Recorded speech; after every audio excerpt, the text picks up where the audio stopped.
Ladies and gentlemen, joining me now is a man from South Dakota. He's an Italian. He played in Amsterdam, he played in New England, he played in Indianapolis, and now he sits atop the points mountain as king in the history of the NFL. Nobody has ever scored more points than this man. Nobody will ever score more points than this man. The Paisan, the old ass Adam Vinatieri. Hey! Thanks for having me on.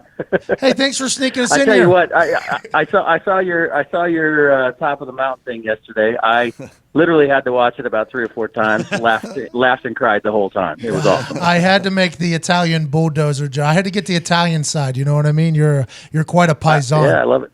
Yeah. The only thing I wish it wasn't had like 3 parts, so you wouldn't have to like scan to the next one and listen to it. I wish it could have, I wish the social media needs to figure out a way where you can do a 5-minute piece and not have to like cut to the next one, to the next one, to the next one. You know what I mean? That's on Twitter, Vinny. That's on Twitter. Instagram has the minute. I know. I'm just saying. They need to figure out how. Anyway, keep going. I want to let you know there was a lot of conversation about what photos went into that video. A certain shirtless photo was definitely almost in there, and I pulled it out. Ooh. Well, that's when I was a whole lot younger, less gray, and probably body fat was probably at least a solid 5 to 7% less at that point. How's your body feel now, man? You just battled through a groin injury, which is a nightmare of an injury for a kicker because it just nags and nags and nags. I saw it the week before. I knew something was wrong with you. I was in the stadium. I did that old man kicking thing. I saw you hitting balls in warm-ups. The balls were flying ugly. Then you came out late out of halftime, and I knew something was wrong. I was like, Vinny's hurt. And then it came out you had a groin injury. They worked out other kickers, and then you still battled through and did that. Was there any way you were going to miss that Oakland Raiders game? Well, 2 things. First and foremost, Aaron Burrell, our physical therapist, did a fantastic job. We worked long and hard hours all week long to get it under control and to get it good enough to go. And I tell you what, I know you've always mentioned that I'm a pretty competitive guy. I sat in the training room, looked out the window, and watched 3 guys try to battle to take my job for a week. And I tell you what, that above anything and everything probably told me there's absolutely no way I'm not going to play this weekend because, with all due respect to all them guys, I didn't want to be standing on the sideline watching somebody else do my job. So it was, a collective hard work between the training staff, Aaron, I guess myself too, to make sure we were ready to go. But I was very, very happy to be able to go out there and be able to kick yesterday. Did you think back to the year where Matt Stover was kicking and you weren't whenever you saw those 3 dudes working out for the team? You were like, I ain't ever doing that a fuck again. Yeah, well, I don't know if I was thinking that, but yeah, it was kind of the same kind of feeling. And they're laughing at me. Aaron's telling me to get away from the window and come over and get some treatment. And I was trying to. If I could have, I probably would have went outside and did some push-ups right next to him just to show off. But I didn't.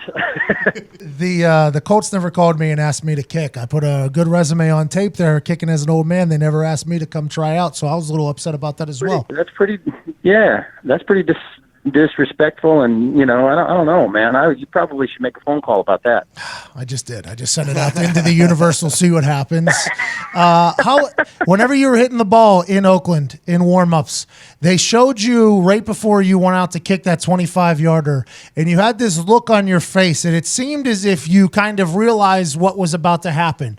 Was there any thoughts going out to that kick that you're about to walk into a place that no man has ever been, amount of points that no man will ever go in the NFL? Did you realize because when you do that snow kick, right, you have no idea in the moment that that's going to be the biggest kick in NFL history. When you hit the game winners in the Super Bowl, yes, those are big kicks, but going out there, you have no idea how big it's going to be. For this particular 25-yarder going out on the field, you had to have known how big this is for the history of football. Was there any thoughts going out there? Well, obviously over the last year, as the points get closer and the media talks about it a little bit more, I mean, I knew where we were at point-wise. I knew that this game we needed 5 points, and all of a sudden we get an extra point and a field goal. It was kind of one of those situations that obviously I knew the next points that we had were going to be potentially the one that breaks the record. Yeah, I don't want to say it was anticlimactic by any means going out there right before halftime and we're down by 4, but it was a cool moment. It was unbelievable to have all my teammates out there, giving me some love and showing that. It would have been unbelievable if you would have been there too, buddy. You and I did a lot of those points together as well. But I think at the moment it was like I was trying just to stay. Hey, this is we're in the middle of the game. It's just some points. Let's go. But at the end of the game, when we called it up at the end, and Frank handed me a game ball, and all the guys were around. I mean, that was a really, really special moment, and I think I'll probably be able to appreciate it a lot more when I sit back and think about it more. It was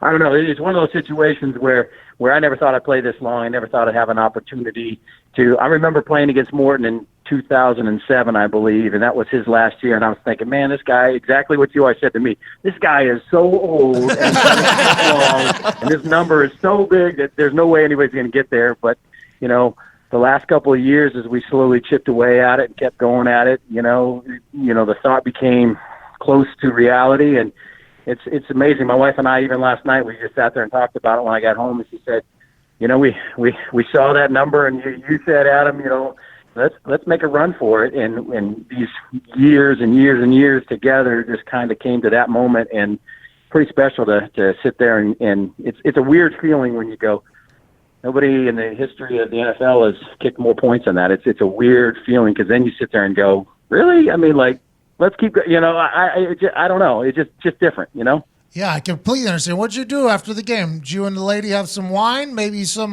beers, or did your kids just beat the hell out of you afterwards?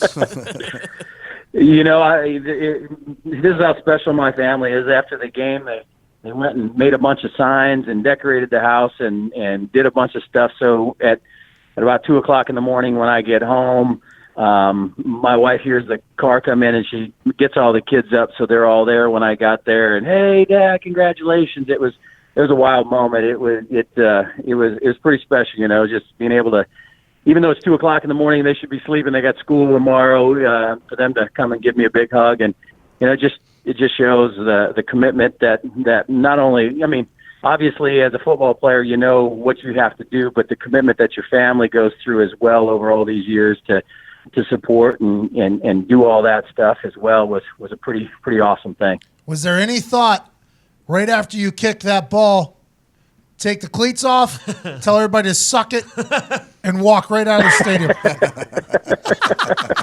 Not at that moment, not for sure, because we were in a pretty good battle at that point, and we needed all the juice that we could to get through that game. But no, it's funny. People have always said that, and hey, yeah, you just walk off the field, and that'd be a hilarious moment. But that's not my style. I'm hoping that we can keep putting some more points on that, like you said, and make that number untouchable to anybody else, hopefully. I always said that you should do that. You said people try to be the nice guy. I always said, as soon as you get that goddamn record, as soon as that ball goes through the uprights, I'd take my cleats off, shoulder pads off. I'd be telling everybody to go ahead and suck one. I'm going to get out of here. I always said you should have done it, but you're a man of class. You're a man of class. Morten Andersen recorded a message and sent it to you. I don't know if you saw it. He was wearing his gold jacket from a golf course, basically saying, can't wait to see you in Canton. Have you and him talked at all leading up to this whole thing? I haven't. No. I know that at one point he was, if we were going to break it at home, he was going to plan on coming to Indianapolis, but that obviously didn't happen because of the situation, and I have not talked to him yet. But I think the last time, I obviously congratulated him when he got into the hall, and you got a huge respect for what he did for the league and how he set the bar so high for all kickers. And I, as a kid growing up, I tried to. I mean, he was one of my heroes for sure. So the fact that he sent that note, which he didn't have to do, but that was pretty awesome, and with a lot of respect for him. All right, man. There was times in college when you sucked at kicking footballs. There was times in Amsterdam, I'm sure you sucked at kicking footballs. There was times in New England where I'm sure you sucked at kicking footballs. There was games in Indianapolis where you probably thought you were never going to be able to come back from. What is the biggest takeaway from your career now that you are the undisputed greatest kicker of all time? What are some messages you think that younger players should take from your career? Well, just like you said, I think a small town kid from South Dakota that can be on the top of the scoring board now, in my mind, it shows that anybody can do anything that they want to if they have the will and the determination to do. Honestly, for me, I never thought I'd play this long, but I think the most important thing is staying focused and keeping your mind on the goal and just working your ass off and keep doing everything that you can to be the best that you can. And then I guess at that point, wherever you end up, you can look yourself in the mirror and say, hey, I did everything I could. I always tell my son, I said, obviously you do it for the emblem on your helmet, but you're also doing it for the name on your back and on the back of your jersey. Whatever you're going to do the best that you can at whatever it is, and you'll always be proud of yourself. So for me, I just think that was the longevity is probably the thing that I'm the most proud of, more so than any particular kick. Just the ability to be able to year in and year out compete with all the young guys and to compete with guys that are always trying to take my job and still be going at it. To me, I think is probably one of the most my personal goal, I think. Well, I'll tell you what, you watching three bums kick outside and decide that you're going to fucking push through a groin injury is just a staple of your competitiveness. You are a legend all these years. You're about to pick up your 401k like 2 years from now. Checks don't bounce, cuz. Keep it moving. You're the absolute man. Appreciate you, buddy. Thank you. Congrats, man. This is pretty awesome. I hope you really enjoy this. No, I love it.